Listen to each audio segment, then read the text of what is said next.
मसूरी को याद करते ही हम सबको क्या याद आता है?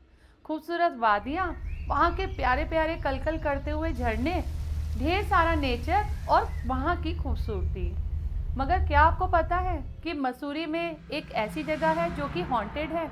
मसूरी में एक ऐसी जगह है जहाँ पर एक ही रात में 50,000 लोगों ने अपने प्राण त्याग दिए थे। जी हाँ, मैं बात कर रही हूँ लंबी दहर माइंस की। लंबी दहर माइंस 1990 से पहले यहाँ पर चूने का काम हुआ करता था, चूने की खदान थी।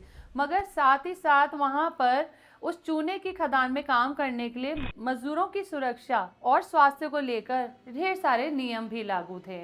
मगर मालिकों की अनदेखी या लापरवाही की वजह से उन नियमों को नहीं पूरा किया जा रहा था, जिसकी वजह से वहाँ पर 1990 में एक बहुत ही भयंकर हादसे ने जन्म लिया।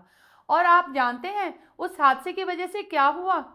एक ही रात में 50,000 मजदूरों को अपने प्राण त्यागने पड़े। और साथ ही साथ जब वो खदान उस हादसे की वजह से धंस गई तो काफ़ी सारे मजदूर उसके अंदर भी दब गए, जिनको निकालने की प्रॉपर कोशिश हो ही नहीं सकी।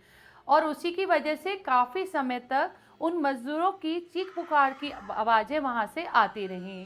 मगर धीरे धीरे सभी ने वहाँ पर अपना दम तोड़ दिया।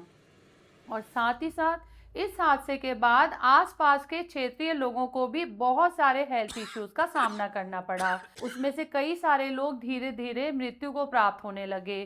किसी को अस्थमा या सांस की बीमारी, किसी को हार्ट की बीमारी और किसी किसी को खून की उल्टियाँ शुरू हो गई, जिसकी वजह से धीरे धीरे वहाँ के आसपास के क्षेत्र के लोगों ने वहाँ से पलायन करना शुरू कर दिया। और जो कुछ लोग वहाँ रह भी रहे थे तो उन लोगों को रात को चीख पुकार की आवाज़ें आने लगी या कोई ना कोई उनको अपने आसपास महसूस होने लगा। तो इस वजह से धीरे धीरे वो पूरा क्षेत्र रहने वाले लोगों से खाली होने लगा। आज की डेट में भी अगर आप वहाँ से गुजरते हैं तो आपको बहुत सारे अनुभवों का सामना करना पड़ता है। सड़क पर चलती हुई गाड़ियाँ अचानक ही सड़क से नीचे उतर जाती हैं, या फिर अगर आप वहाँ जाते हैं तो आपको किसी की आवाज़ें सुनाई दे सकती हैं या फिर किसी के हंसने की आवाज़। कभी कभी तो वहाँ पर बच्चों के खिलखिलाने की आवाज़ भी आती है। साथ ही साथ एक बहुत ही रहस्यमय तरीके से वहाँ पर एक हेलीकॉप्टर भी क्रैश हो गया था। फाइनली 1996 के बाद इस लंबी दहर माइंस को बंद कर दिया गया ताकि वहाँ पर कोई भी आवागमन न हो सके।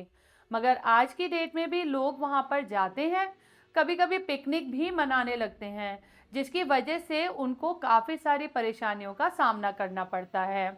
बहुत सारी कहानियाँ, बहुत सारे एक्सपीरियंस भी ऐसे सुने गए हैं कि वहाँ गए लोग पोसेस्ड हो गए, किसी के ऊपर किसी आत्मा ने अपना कब्जा कर लिया या उनको आते ही किसी बड़ी परेशानी या बीमारी का सामना करना पड़ा। तो ऐसे में मेरे अनुभव के हिसाब से अगर आप वहाँ पर ना जाएं और ऐसी किसी भी जगह को अगर पिकनिक स्पॉट ना समझें तो आप सभी के लिए अच्छा रहेगा।